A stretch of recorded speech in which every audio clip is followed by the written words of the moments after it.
up? Welcome to the No Life Tech Show. Today we got a very short show for you. There's not much news going on. Still, people are just coming back from CES, so we're gonna finish up on a little bit of CES stuff, and that's basically it. So let's just get this out of the way. Let's bring on the team. What's up, dudes? I got a question for you guys. Have you seen The Disaster Artist yet?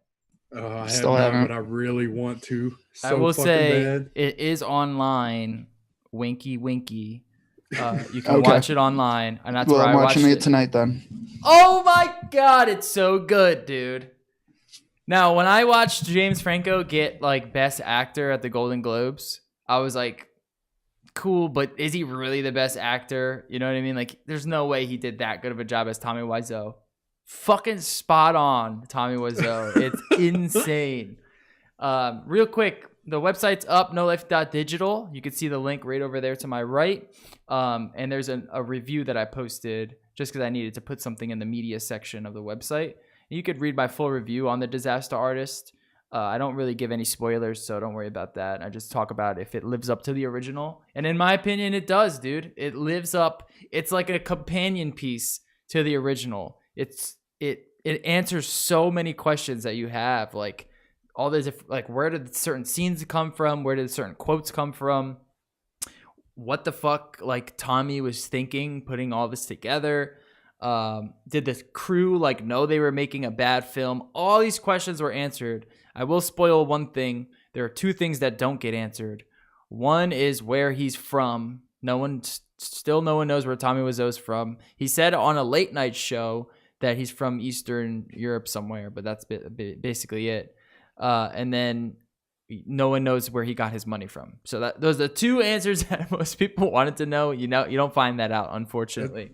That sounds like some Serbian film shit. Like he did some really sketchy shit. You know what I mean? And well, I remember. He had to have, because the only other answers he's ever given is importing leather jackets. Yeah, that was the only. No thing one that buys we it. know.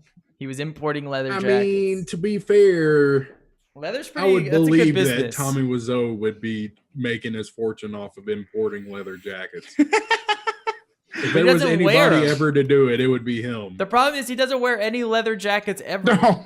Yeah. You know, you think he'd yeah, be but wearing he looks something. like he's a leather jacket salesman. You know what He I'm saying? definitely does. He definitely Just does. pops up in the subway wearing one, just like, hey, dude, I got the hookup on 7 more of these. What's so good about hi, Mark. What's so good about the movie too is you get a feel for Tommy was like a dickhead. Like he wasn't a good person. He wasn't a nice person. He was like this. He was just a crazy man. And this story revolves around how mysteriously weird and odd and absurd the entire experience was. I will say one bad part about the film is Dave Franco, who plays Greg Sestero, which is like the second leading guy. And dude, he's so bad. He's the worst actor I think I've ever seen in any movie. He's so bad. He's worse than Tommy Wiseau. He's just he literally plays himself in every movie, but himself.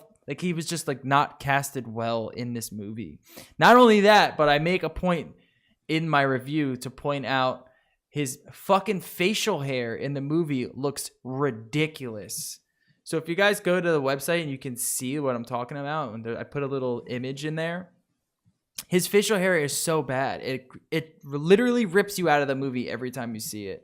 I don't know who okayed his facial hair, who thought that was a good idea.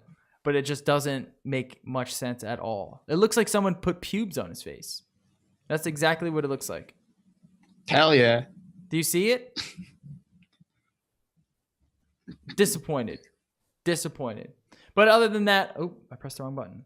Other than that, the movie was awesome. Everything else was you got to watch it, man. If you like The Room, oh god, it's so good, dude. Who doesn't like The Room though? I don't know. I haven't met one person who didn't like it. But yeah, you were talking about how Tommy Wiseau is apparently some kind of asshole. But I mean, if you watch The Room, you should have picked that up, considering that he starred, written, and directed it, and it's basically like a narcissist tale. Yeah, it's like just narcissism. That's all it is. It's literally it was a quest to fulfill his own narcissism, and somehow he had millions of dollars. I think they estimated around like $8 million to produce the film, which is fucking crazy, dude. What? Yeah. The Room cost $8 million to make. I thought it was Yes. 6. I think it was purported around like $8 million. It Okay. looked like it I used cost to hear 6, so yeah. That sounds right. $7,000. Oh yeah. I But- mean, I wonder if it's profitable now. I wonder if it was a good return, like a nice long investment. But No, dude, it was expensive. no. People it's watch that expensive. shit on like YouTube or online. They don't pay for that shit. I don't know, I mean, man. I bought it. Yeah, I you'd be surprised. bought it after I saw it, but I bought it. No, I You'd still be haven't bought it. surprised. Like the only version I would ever buy would be like the Riff Tracks version, where they just, you know what I mean? Or like or like his documentary, because he was filming a documentary the entire time he made the movie, but it's not released. He's never released it. I would fucking buy that. Dude, that's the long play. That's what that's his next movie in 10 years that you were talking about last week. Yeah, That's dude. the long con. That's the con, dude. The documentary, and it's him Is- just having sex with that one girl with her belly button the whole time. For No, like an hour and a half. Did you know she would only do that scene one time? That's why they recut it. Yeah. So I mean, because he made her so uncomfortable that she would only do it one time. Yeah, That's oh, they why explain cut it. so many They times explain into it in the fucking movie perfectly, dude. It's so weird, that whole, because he was like really mean to her, and there was like a whole fight that broke out. At least that's what the movie says. Well, yeah, dude, the whole movie's a fight. It's crazy. Probably because like he scripted her so dumb, and then her mother dumb. It's so crazy, dude. And then they do like a side by side at the end, and like they did a really good job at making it look exactly like the original. And dude, shouts out to fucking James Franco, dude. Without him being so good as Tommy Wiseau, this movie would have been dumb. You know, it would have just not have worked. It was all about him being the best Tommy that there is, and I don't think anyone could have done a better job. Maybe what's his name? The dude from There Will Be Blood, Daniel Day-Lewis. Maybe Daniel he could. Day-Lewis. I could see him being a good Tommy, but maybe that's about it. He's just a great actor anyway. He's a little bit too old though. But I just want to know, what about the mom's breast cancer?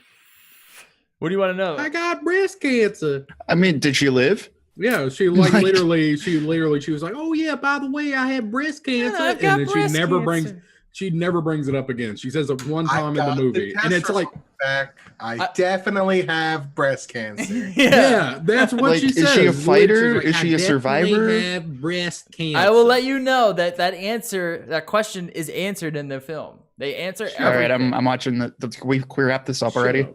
They Can answer everything. can we keep going? Come on. All right, we're good. We're good. I got to see this later. So come There's on. only 2 questions they don't answer, and it was the ones about his money and where he's from. So if you're a fan of The Room and you left watching The Room with every question that everyone else has had, this is a great film. Now, if you've never seen The Room, I don't think this is a movie that you're gonna want to watch. Definitely watch some YouTube clips. You got to get acquainted with The Room and with Tommy specifically, because that's where most of the mysterious shit comes from. Is like, who the fuck is this? How did this get made? All those questions pop up, and then they get answered. So there's my little Disaster Artist media review for you guys. Very happy with that movie. Moving on to tech news. Project Linda. This is dope. I don't think we talked about this last week, but basically this is a Razer laptop that you drop in your stupid fucking Razer phone into it, and it basically powers this 1080p screen. It's got a keyboard. The laptop itself is outfitted with a battery and I think extra storage, and that's it. Everything else just comes from the phone and the CPU on the phone. And maybe extra speakers as well. But I think that's really interesting idea. I think that's an interesting idea. That idea's been around. Yeah. Because I sent this to you because I was like, this idea's been around for years now. Like, people have been trying to do this for a long time, and I still don't see it ever actually happening. But I think a lot of people think that could be the future with how powerful smartphones can get and have been getting, where it's just like, this is your computer now. You know what I mean? Right. And then you just plop it into whatever. The cool thing was they actually executed it nicely. This is the first time I've ever seen it where it's like, this looks real. This looks like a actual thing I could use and be happy with. This looks cool. This doesn't look like a prototype out of your mother's basement like every other one always has. But yeah, but how much is this? Have they even out? Oh, it's not. No. No, it's really just like a concept. Like, it piece. it is definitely still a prototype, and I'll be surprised if they actually do sell it. But I'm it's cool. It's cool that there's actually something like Razer of all people. That was the other thing that surprised me. But at the end of the day, it's a phone accessory. Oh yeah. I would say no, it is, yeah. And it's a phone accessory for the fucking Razer phone, which I don't know how many people are gonna buy. You know what I mean? Like if it was like if you could pop if you could pop a Pixel in there, or if you could pop like an iPhone in there, then they have a little bit more longevity with it. But they were bringing up good questions with some of the reviewers. They were like, dude, phones are only around for a year and then they're upgraded. You know, is it going to be able to like conform to each new form factor? I think they need to work out those kinks. And I think you're right. The price needs to be right. I think anything over $150 is far too expensive for something like this, because just use your phone. You know what I mean? I don't know if phones are powerful enough to be used as a dual 1080p screen display at 120 hertz to play games, maybe to do like web browsing and stuff like that. But I don't know if people are going to want to buy something like this and carry it around. Oh, I don't think they are, but I think it's a prototype for the future. Like, I think in 10 years, that's the goal. And this is actually the first one I've ever seen that's been like, it looks good. Yeah, this makes sense. This looks good. This looks like I would actually be okay with using it. Well, the thing is if this thing was only like $150 or whatever, then people who don't have laptops or reliable computers could just buy this and use their phone at home like this. Like, not take this around with them, just use it at home, and that's it. Good point. Yeah, good point. Like a stationary desktop thing.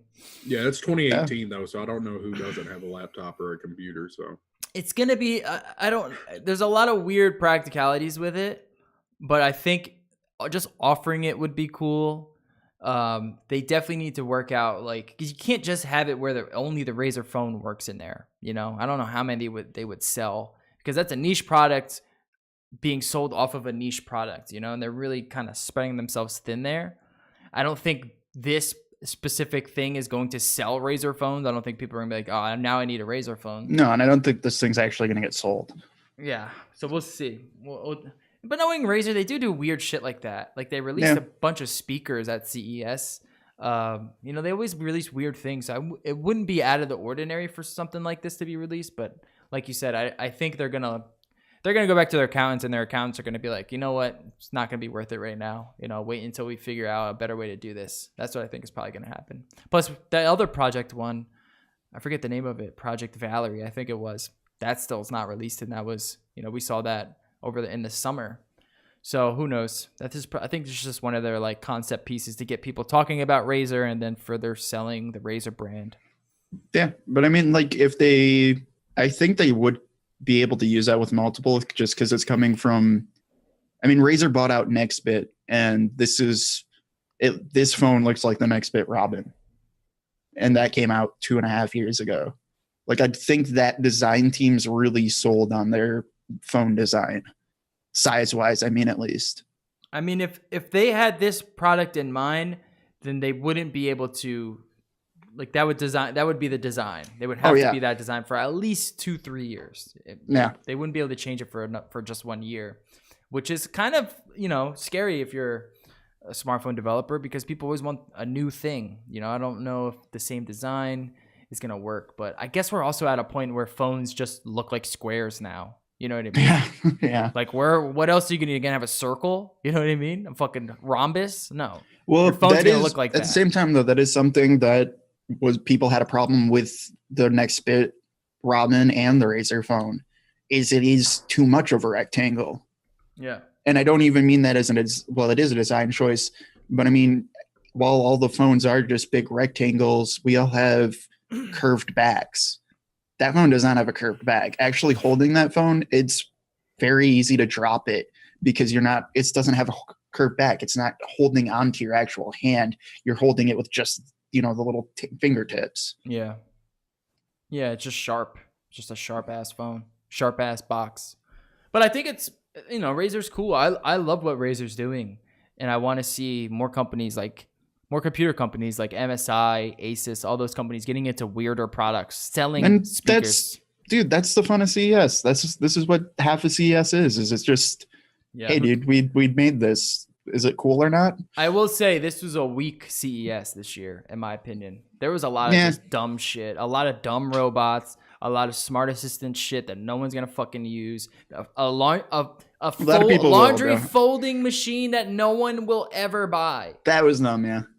There's just, but I mean, a lot of it was. I mean, Google did a lot of stuff pushing their Google Assistant stuff, and that got huge. Actually, one of them was their Amazon Show competitor that they teamed with the Lenovo. That thing looks beautiful. Yeah, it is. Like in comparison to the Show, at least. But that is hands down. That is like what an assistant is supposed to be. You know, it's supposed to be like that little like home device or like that hub device that controls all the other things.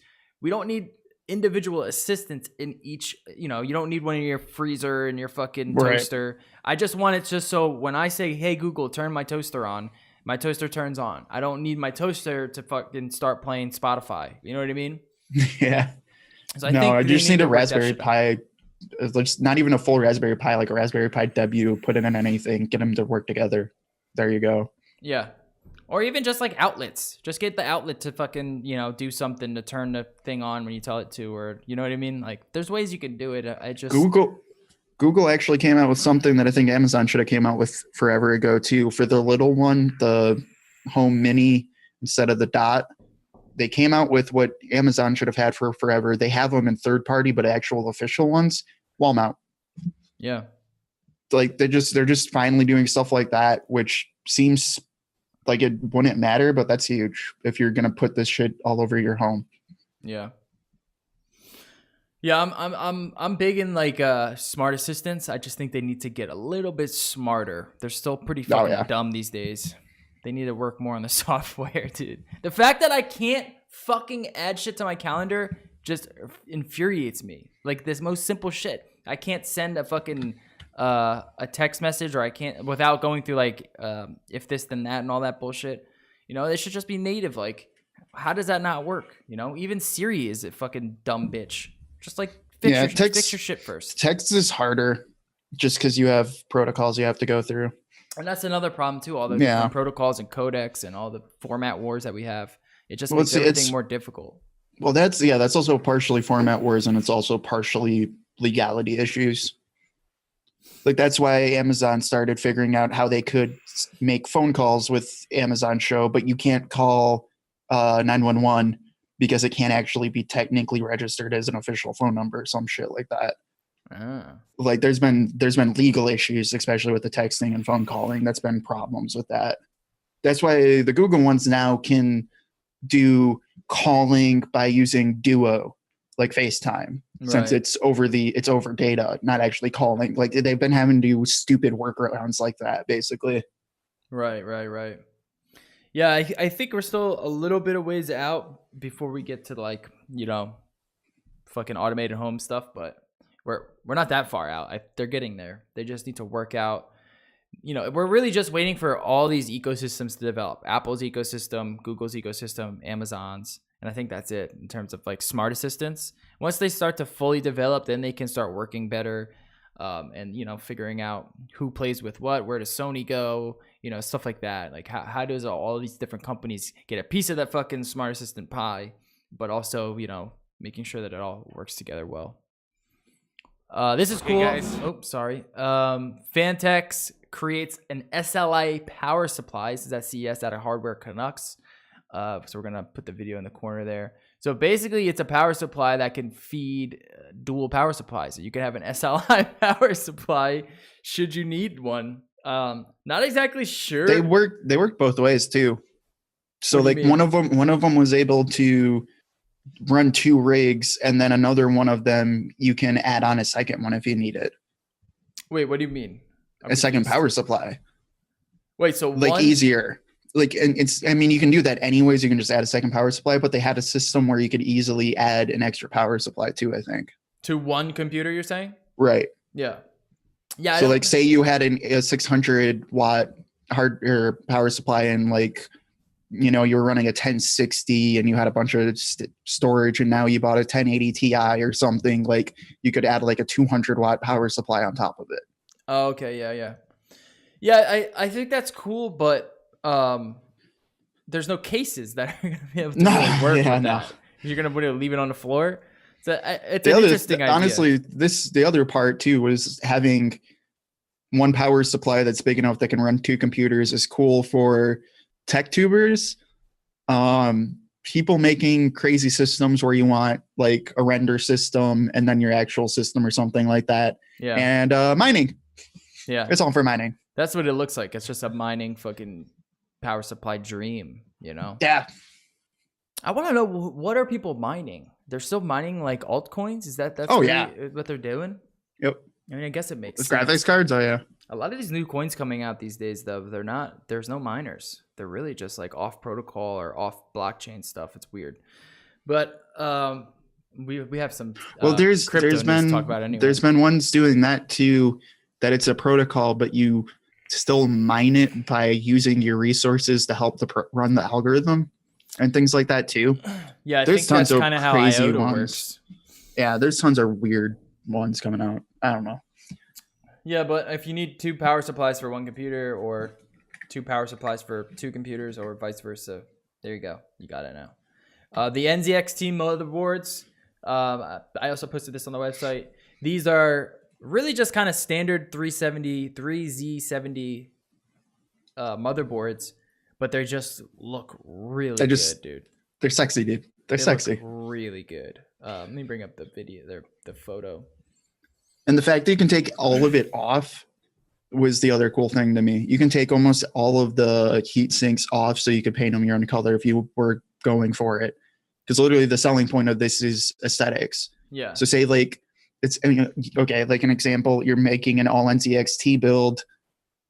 You can take off each individual heatsink, paint it whatever color. Like say you bought a purple NZXT case. You can now get the white one and add just purple highlights or something. Because the only reason why we're buying this board is because it looks awesome. It looks so good, dude. I'm surprised we haven't seen more like this, you know? I mean, Asus started to get like nice with their motherboard. Yeah. The new ones look nice, but this is like a new design we haven't seen in that motherboard ever. Well, there was like, I think it was Asus. There's Asus or MSI Armor. It had like one that was kind of like a style like this of a full heatsink all over it. Yeah. I think it was Asus.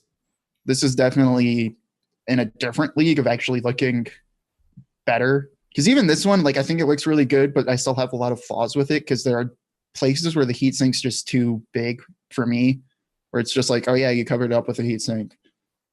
But like, it looks way better than previous attempts have. Yeah. I'm pumped. I mean, I can see this working for a lot of builds, more like minimal builds.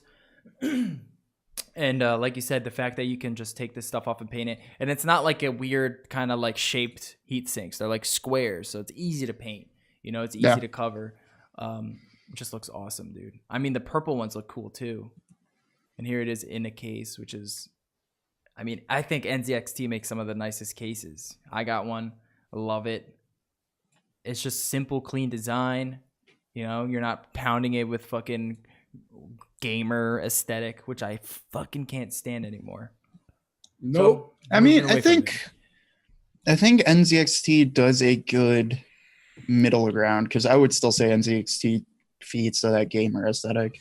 Am I one of the only ones left that is not about that RGB life at all? I think most people are minimal. moving. Do what? Yeah, I'm minimal. I like it for one reason. No. And that I like it for one reason. I like having some of it so I can have my case that has a giant window. I like it so at night I can turn it to white and it's just a night light, so I don't have to actually turn on any lights.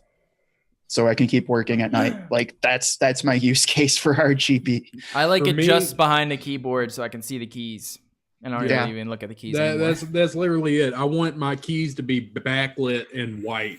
Pretty much. That's about it. I like it as a night light. My actual case, I would like to be either solid black or solid white. Yeah. Like I don't give a shit about RGB. I hate it. I think it's dumb. I've always really not liked it. I do think you can care about aesthetics though still. Yeah. True. Oh, I think RGB just got carried away, you know? Oh yeah. It just got carried away where everything had to have RGB in it. And no one asked for it. No one asked for RGB and everything. I think Steve from Gamers Nexus, he did a great video. He had to do a 3-minute, I think it was a sponsor plug for HyperX, and he just labeled it something like the RGB drinking game. Take a shot for every single time I take RGB, and left a counter because every single thing he had to pick up had like at least 20 LED lights on it. The reason people were wanting RGB was because there's a chair that has like 18 RGB lights oh on my it at God, CES. no, stop that shit.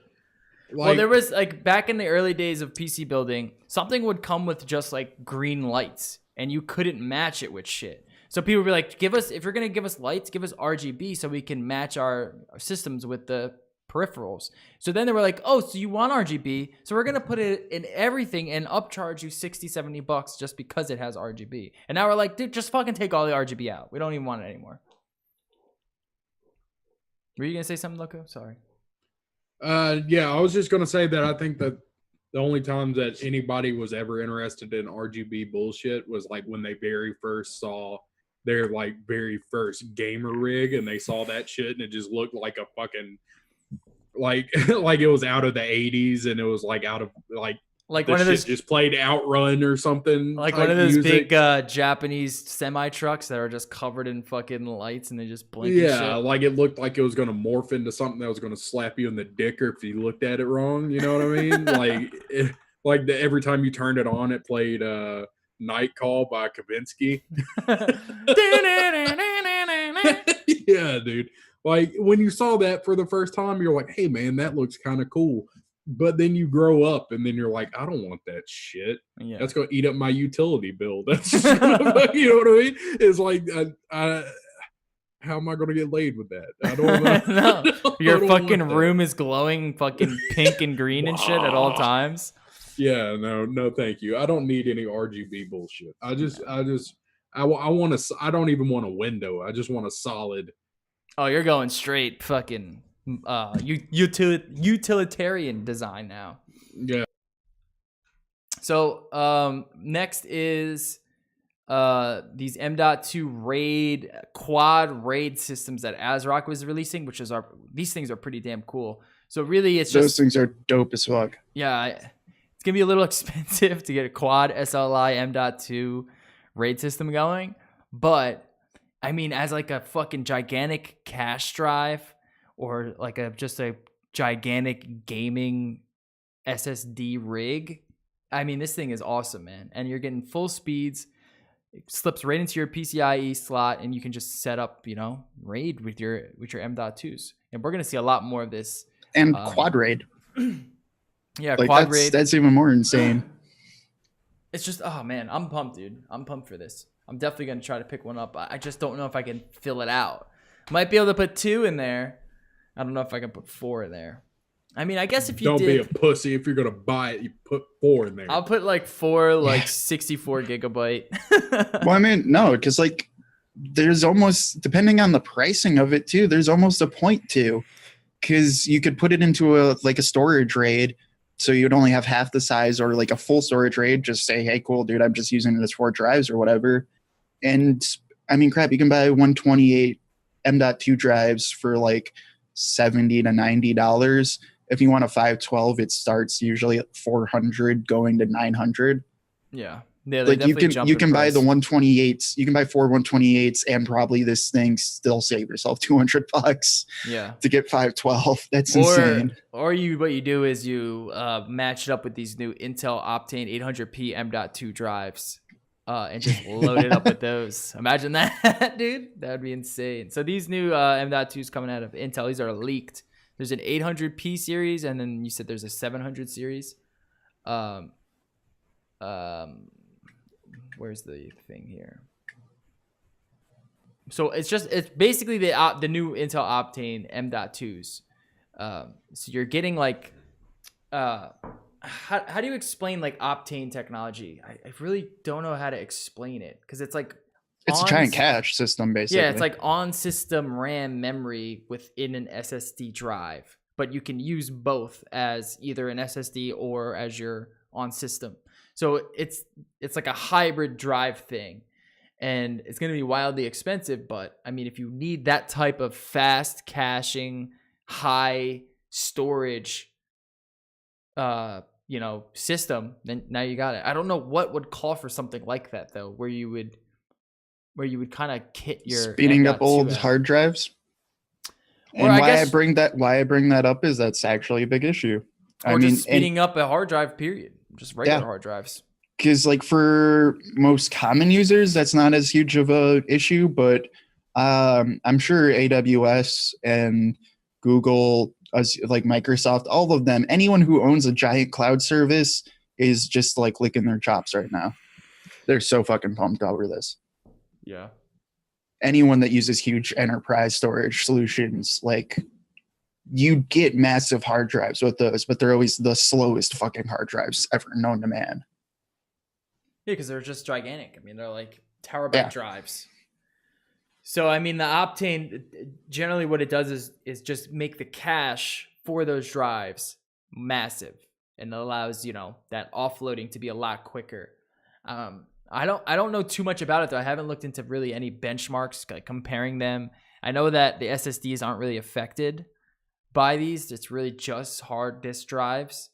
But like you said, enterprise could be a big step. Or if you're just someone who just wants to speed up maybe a second server that's in your house, maybe a NAS system that's in your house, that could be an easy way to do so. Or if you just want to go nuts and just put 4 of them in a fucking quad RAID system, you could do that too and just have insane speed. So it's pretty cool. Affordable, compact, eATX case, Fantex 350X. Fantex always makes nice cases, man. The what's the other one? The Fantex Enthoo or some shit. Oh, the Enthus. The Enthus are Elite. cool. The shifts too were really cool ITX cases. Yeah, the shifts were cool. But the end of the last year here, they've been doing some really cool budget cases. They made a P300, which is really similar to the P400. They just cut the tempered glass and so it didn't go all the way down through the power supply shroud. They just cut it at the power supply shroud, made it $60. It still has all of the other effects basically a P400 is. Yeah. And this is awesome. like that too, except it holds a eATX motherboard and actually has room to put a graphics card in it. There was a lot of cases at CES. A lot of cases this year. And almost all of them actually listened to almost every tech tuber's biggest complaints that all of the cases that came out this last year didn't have any airflow. So now they're all just like, airflow, yeah. Yep. Yeah, you definitely need that. You definitely need like easy cable management, like some type of just cable management thing in the back. You need, and that's basically it. And just make sure there's room for water cooling if you need it, Make sure you got some radiator room, because it looks like a lot of people are just buying all-in-one radiators now. I mean, there's a couple fans that were at CES, but I mean, that's kind of not That's the another thing one, anymore. yeah. No, but if you are still into beefy, awesome air coolers, there's a new Dark Rock Pro 4 coming out at some point. Be Quiet showed that off. Yeah, and I like remember the Shadow Rock 3, they have a Shadow Rock 4 coming out, so it's still all black, which isn't paint. It's actually a specific it's a specific alloy they basically add to the metal to change the color of it. Oh, that's pretty so it doesn't affect performance and just looks sick. That's pretty cool. Yeah, these Fantex cases do look nice for budget options. You got plenty of room. I'm interested. Yeah, and then they added colors to the 300 line too, which is $10 cheaper. But I mean, for $60-$70, like this has become my go-to case in a heartbeat. Yeah, I think my next case is going to definitely be like a nice kind of tempered glass, minimal aesthetic case. I really like the Enthoo ones. I might just get an Enthoo. The Enthus are good. Check out the new Fractal design stuff too, because the Meshify C is good, but the R6 just came out too, and the R6 is getting really great reviews. So since the R6 is coming out now, they'll be more based off of that soonish. Yeah, I definitely saw the Meshify one. Meshify's dope for $90. I might build micro ATX case, dude. Might do it. I might go tiny. There were a But couple of those at CES too that looked cool. yeah, there's tons of them. Hmm That But came back this year with a passion. Yeah, holy crap. none of them can match up to this case, the $1,000 Thermaltake level 20 case. Dude, this case, it's insane, but looks so dope. It actually looks good, which is surprising because the other one looks like shit. No, the old one looks like the old one's terrible. But this one's been one of the most divisive cases I've seen because people either instantly love it or hate it. I kind of like it because it reminds me of a guitar stack. Like it looks like an old speaker stack, and I think that's kind of cool. Same time, no, this is nowhere near worth $1,000. No, there's just so. I mean, it's probably just cost them so much to make. You know what I mean? It's probably so expensive to make all these like weird little things that they got to do to it. But I mean, if you're balling like that and you want to show off your fucking dope PC, dude, this is a good way to do it because it's got Thermaltake's the king of what I'll call dumb but cool case design. Yeah, like I kind of their like Core 90 and their all the Core series of the open cases. I mean, Thermaltake, I used to look at them and be like, I'm never gonna get a Thermaltake because it was just so gaudy and like industrial looking. But it looks like they're look at the moving level away 10. from that. Yeah, exactly. I think it looked That like thing's so ugly. it looked like it came out of like Half-Life 2. Like it was just this crazy design. It looks like it came out of like the bad plastics molding division of Half-Life 2. Yeah, Like, exactly. But it looked like someone looks, took their first plastic mold and was like, I made a case. This case looks like it came out of fucking Inwin's factory. You know what I mean? Yeah, with the glass and actually like aesthetically looking nice. Yeah, nice aluminum. I love how they put the power supply shroud on top. Just the whole power supply gets on top. Because guess what? If you didn't know, heat rises. So you don't want to put it on the bottom. It's got an entire area just for hardware storage, like hard storage, hard drives, and liquid cooling. It's insane, dude. And like you can barely tell, but those little black parts on the top and the bottom that are holding that are completely open, so you can run any type of hard line you want through, which I think is kind of cool. No, it's awesome, man. It's definitely like the system that they built for the showroom floor is awesome. Like I would want just that entire system, maybe without all the RGB. Yeah, I mean, if you're gonna spend that much, you got to get the RGB.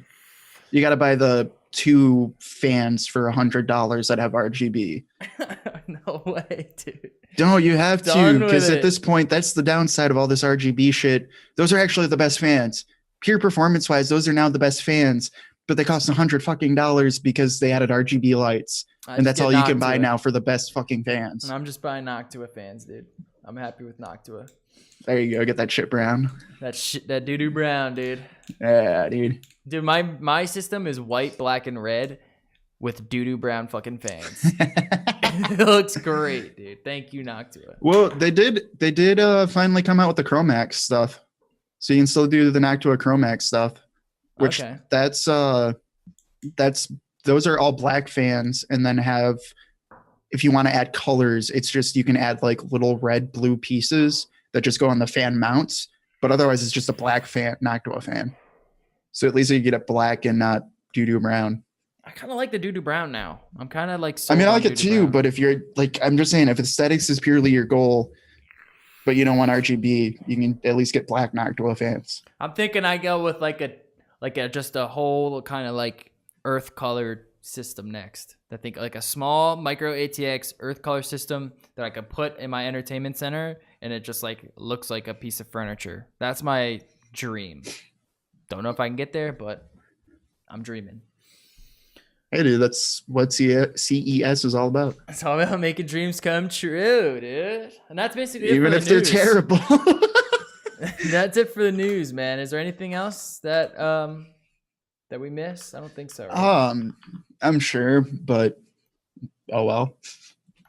All right, let's cover what we want. Well, I just want to quickly cover crypto, Bitcoin, Ethereum, Ripple, Bitcoin Cash, Cardano, Litecoin, NEM, Stellar, and IOTA are all down. Everything is down. The entire market is crashing. It's falling down. It's not crashing, but everything's just down right now. Thanks, Korea. my predictions: Ethereum is soon going to take Bitcoin for the biggest cryptocurrency. I think Ripple is going to fall down past Litecoin. I think Ripple. I don't think the community's hype on Ripple. I bought Ripple at like $1, around $1. I've had Ripple since I told everyone who listens to this show to buy it for 20 cents. Yeah. Well, did you sell it? Hopefully you sold it. I Could have mean, made some nice gains. It was almost you like can, $4. you at can, one you can point. imagine.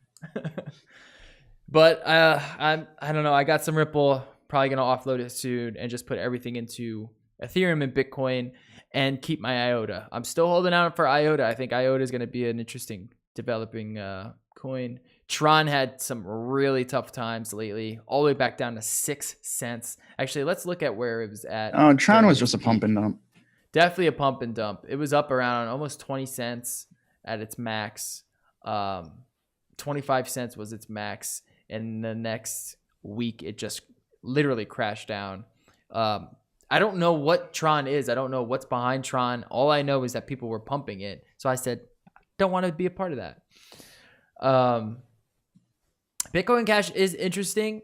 I'm still following Bitcoin Cash just because there's just so much corporate backing behind it that it's almost destined to succeed in that very sense alone, much like Ripple. I just don't know how much more value you can squeeze out of it. Where Ethereum, I think it's still just getting started. I think we can see Ethereum at 4,000 by the end of 2018. I think that's where it's going. It's really, there's a lot of development behind it. They have so much more money now that those companies invested in helping learn how to scale Ethereum. There's a lot more coins being built off of Ethereum's block. So it's really an interesting coin to watch. And it's just a safer kind of investment right now. It's always been pretty steady. It was steady around the 900 for a little bit. And then it was, around when it was like really kind of just chilling, it was around like 300 to 400. And I can see it being pretty steady at $1,000 until it starts to until we see some type of breakthrough in its design, and then we'll see it jump up. But there's really not much actual news coming out of crypto. Basically, everything's kind of just settling out. I think a lot of people are kind of getting over the crypto phase. They're realizing that they missed the boat already and they're not going to be able to cash in all these returns. So they're kind of just selling their stuff off. And I don't know, you're seeing everything kind of fall below the wayside. No, it's that. And then also, there's been a lot more developments with it. Like, not developments in the technology, but like South Korea is talking about banning it. Yeah. That's like that was a huge hit to it and things like that. So, it's still welcome to crypto. It's a volatile market. It's always going to be changing. Yeah. There's definitely going to be regulations to come, and we're going to see how it affects it. I know a lot of guys who are into Bitcoin that have like invested early on are now just looking at a bunch of different altcoins. They have no Bitcoin. They don't have any Ethereum. They're just all in different altcoins. And I know, but I also know people who are doing that, but they're just trying to turn it into Bitcoin. Yeah. Like they're just pumping and dumping altcoins basically, or joining pump and dumps to transfer it eventually back to Bitcoin or Ethereum. Yeah. It's interesting, man, especially when you have market caps at, over $200 billion, over $120 billion. It's definitely an interesting market to watch. Then you got Owlcoin. And you got Owlcoin, dude. Which might become a thing at some point, is all I'm saying. And we'll see. Are you serious? Maybe as a meme, yeah. Maybe. Dude, I would fucking buy so much of Owlcoin, dude. Might actually, I have ways to make that meme dream become a thing, so that might happen. Oh yeah, Roblox is falling as well. I know Roblox is getting pretty hype. Recently, it's starting to fall. It fell almost 10% so far. So I don't know. It's an expensive coin. I don't know what people see the value in Roblox. It's a little bit too expensive right now. Maybe wait a second. I don't know. All right, guys, that's the end of our show. Hope you guys enjoyed it. Men, remember to head over to our Twitch, our Twitter, and our new website, www.nolife.digital. It's got gaming. It's got technology. It's got computers. It's got media, movies, music, videos, podcasts, Instagrams, Twitters. Dude, does the website have anything? Like, what doesn't it have? It's got everything you fucking need, dude. And it has the It coin only I'm ha- going to tell you to pump. JK. Yeah, that's what we're gonna. Oh my god, dude, that's what we're doing. We're gonna set JK. up our own crypto financial advisory page on it. So if you want to know how to make money in crypto and how to quickly lose it, make sure you follow us on that page. This is not actual financial advice. Disclaimers, blah, blah, blah, whatever, however they all start. It'll basically be what coins we want you to pump so we can sell off. I'll be doing nightly vlogs on my balcony. It'll be great. Smoking Camel Crushes, dude. Nah, dude, I'm gonna go for those Marlboro 27s. No, you gotta get the Camel Crushes. You gotta get the fucking shed. You gotta Gotta get the straight menthol. You gotta get high on coins. Nah, dude, he's great. Oh, he's great now. All right, guys. We'll catch y'all later. Bye bye.